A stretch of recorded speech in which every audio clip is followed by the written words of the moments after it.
Now, the first year of marriage, people was like, "Oh, the first year is tough. It's always going to be hard, and you guys just need to work through it." Da da da da. But there was a lot of things that I was starting to see that I just did not like and agree with. It's like we got married and everything changed instantly. Like once we started living together as married couple, husband and wife, in our own space, beautiful home.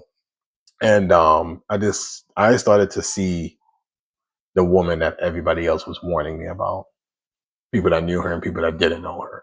I mean, there was even comments that her family members were saying that I let go. I remember the time like I was like sticking up for my wife to her mom. And her mom told me straight up, let me tell you something. This is my daughter. You don't know her. You just now getting to know her. You don't know her like how I know her. And I'm just gonna leave that there. And I'm like, yeah, okay. And say what I had to say, you know what I'm saying? Respectfully. But I mean, there was just a lot. Like there was just a lot of whispers and things that I just really just overlooked. Anywho, I'm starting to see a lot of things. And now I'm sitting here, first year of marriage, saying to myself, who the F did I marry? Like, what did I get myself into? Oh my God, oh my God. But because marriage was so big to me, like I said, marriage is big in my family. People have really stayed in it for better or for worse. I'm talking about marriages that probably should have ended, but that's how God intended it, right? For better or for worse. And so, like, I think my parents were probably one of the first divorces on both sides, like maybe second, but I'm thinking like one of the first. And then me and my wife was in that top three. People don't divorce in my family. So I literally felt like I was stuck in this forever because that's the mindset that I had. Like, I'm done. I'm this. Look, I done messed my life up because I'm in this forever. Forever. And in that first year of marriage, we argued, and a lot of the arguments stemmed from her first child, who I felt like she wasn't mothering properly. You know what I'm saying?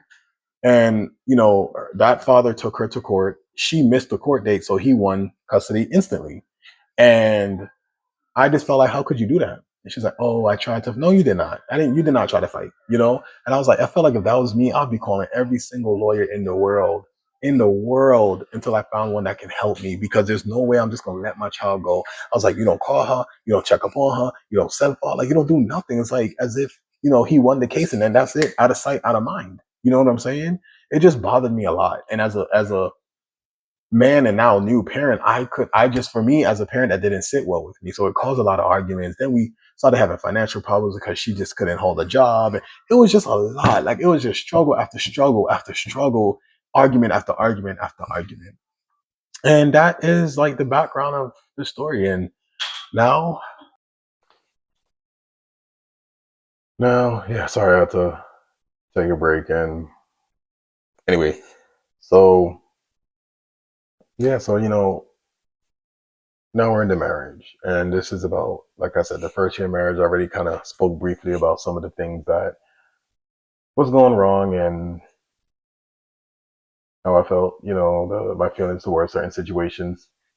But in addition to all of that, I felt like the woman that I met, the woman that you know I married, was no longer the woman that I married. She was starting to really show me the side that I felt like I wasn't understanding what people were trying to put down when they were giving me. I just felt like a lot of people had a lot to say.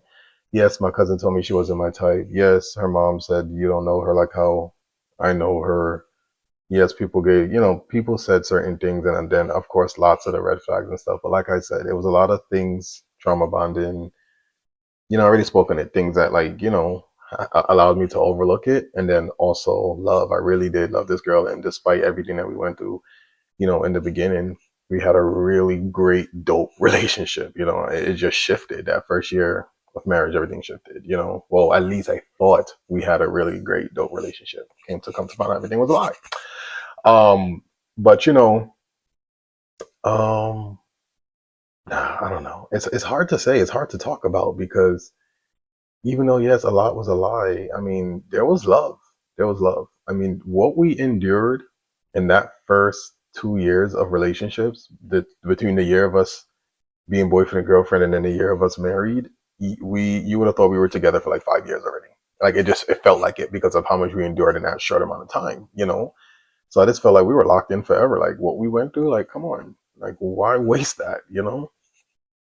Anyway, um, so yeah, it just was just shocking to me, the differences that I was seeing. And then another thing that I did was, the night before we got married, I we stayed up till like almost 4 or 5 o'clock in the morning, and I said, "Listen, let's do each other a favor and tell secret, every single thing about each other. Don't allow one person to come to us and tell us something about us that we don't already know. Like, we should be able to be like, yeah, I know that. You know what I'm saying? And let's hold on. Let's also make sure that, like, we just tell each other everything. Let's never lie to each other. Let's never, if any of us come and approach us about anything, like, let's say we're holding on something, and if we approach about it, let's be honest and make sure that we never lie. Let's keep that trust, even if one of us cheats on each other. As long as we're honest, let's be honest about it, and we'll work through it. We won't ever break up. This is forever. We don't want to be a broken home. We don't want to do this to our children. Let's just be honest and let's hold on to this forever. That's the conversation we had the night before we got married, and I told her every single thing about me. I'm talking about 99.99% of everything. Everything. Not one lie, not one thing, not one person could have came to her and said, "Yo man this," or "Your man that," and she cannot say, "I know." And I thought I got that from her, but I didn't. Anyway, we'll come to talk about that later on, but that was how serious I was about marrying with intent of being in this forever. I never thought things would have shifted the way it shifted. Um, and so, yeah, I mean, there are a lot of things that we also agreed to that we probably shouldn't have. We let the enemy into our marriage for sure, but it I don't know. That's trust me. This story is about the heartbreak I went through in my relationship. I myself have many different testimonies that I will be talking about in future videos and stuff, but not suitable for this. So, but they will come. But anywho, she knew a lot about me. You know what I'm saying? And either way, now, fast forward, we're in this marriage, and and I also told her, in that conversation, my bad, going backwards, that I am this type of man. I'm this type of husband. Yes, I am first generation American born, but I was raised partly in the Caribbean, and I was raised Caribbean, West Indian. I didn't know nothing about the American culture until high school, honestly. Like, yeah. And so for me, I was just very, very West Indian background. Just my parents were fobs, fresh off the boat, and that's how I was raised. Always in the Caribbean as well as a kid, and just so I was just very old school. And so I told her the type of man that I was, and she agreed. Oh, that's me too. That's how I grew up. That's my family. Da da da da. Because like I said, she's Caribbean as well. So yes, there's nothing wrong with the American household. We are just different. American households are different from Caribbean households, and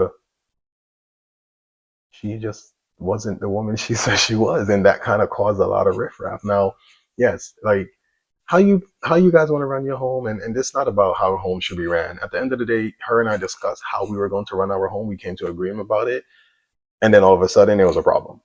Those are the things that she was unhappy about, and I'm just like, well, how could you be unhappy about it when we sat and we talked about it for such a long time? Who we were, who I am. It's like the person that I expressed to her who I was, and I still am to, well, not to him to today, but I'm just saying, like, and then the person she said she wasn't. So it was, to me, in my eyes, I felt like bait and switch.